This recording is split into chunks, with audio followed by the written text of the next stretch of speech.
Hello, this is going to be a much shorter video today because I'm just going to talk a little bit about options of how you can finish off and display your work.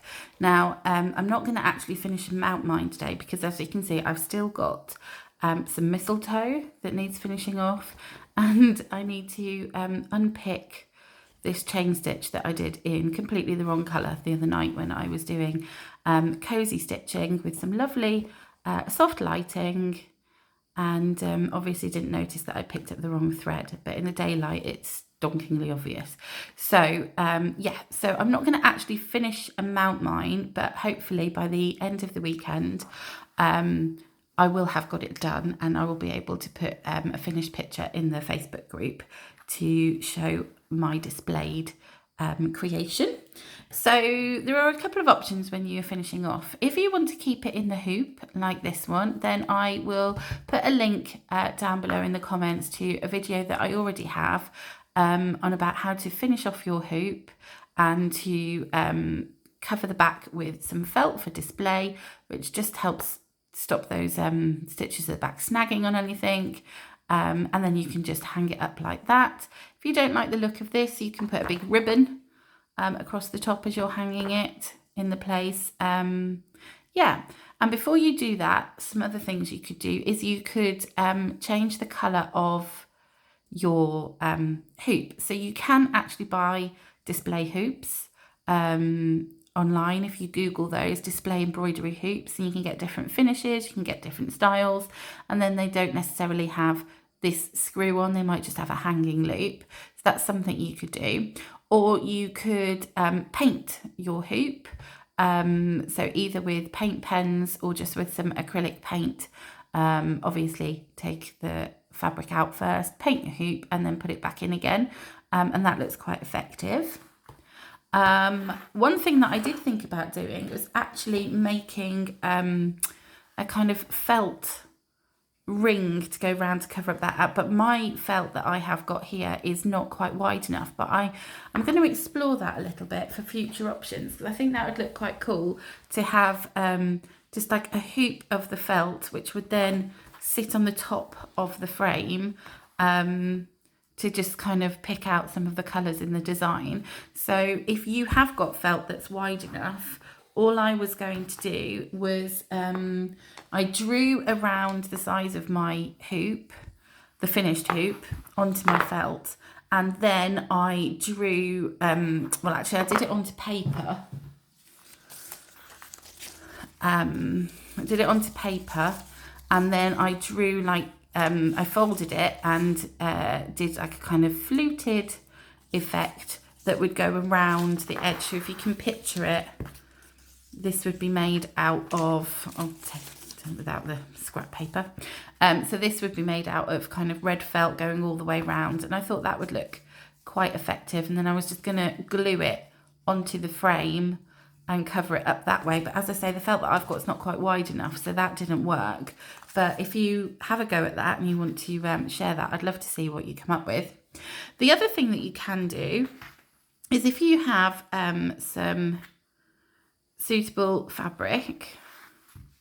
So this was a piece of fabric from a jelly roll. So it was 2.5 inches wide. I've just folded it in half and cut it into 2 strips.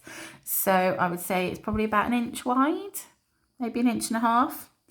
And then what you do is with your hoop, you wrap it. So this is the inner hoop, sorry, this is the outer hoop. You dab a bit of glue on the inside of your hoop, and then you wrap it with the fabric, so winding it round and overlapping. Actually, because mine's got a pinking sheer edge on there, that's the bit that I would want covered up. So you dab a bit of glue in there, and then just tightly, without it folding over itself, there we go, that's better. You tightly, dabbing a little bit of glue every now and then, just wrap, weaving it through, wrap the fabric through you could probably spread it out a little bit more than I am to save on fabric as you're going round. And if you glue that down, leave that so it's nice and secure, and then put your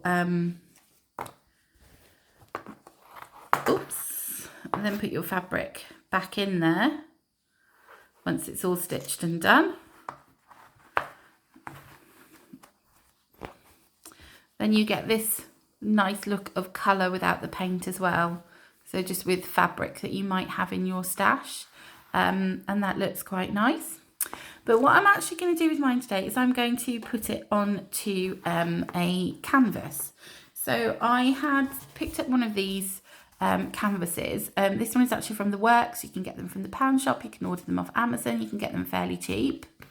And my plan, as I say, I'm not going to do this today because I haven't actually finished my stitching. My plan is once my my stitching is done, I will carefully iron this from the back, making sure that you don't want to iron directly onto your stitches.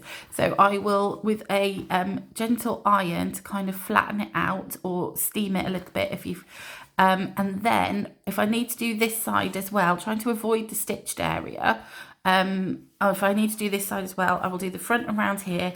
Shouldn't really need to go over the stitches, but if you do, make sure you put a cloth on top first before you iron. So I will do that, and then I am planning to stretch it over this canvas. I'm just going to give you an idea of what that's going to look like. So just trying to get it all positioned in the right place. So it's, there we go. So this is how I've decided that I think I'm going to display mine. And so on the back, what I will do is when it's all stitched and ironed, move this up a bit. Once it's all stitched and ironed and placed properly, then I will trim this down a little bit, fold it over, and then with my needle, I probably won't trim it down just in case I make a mistake.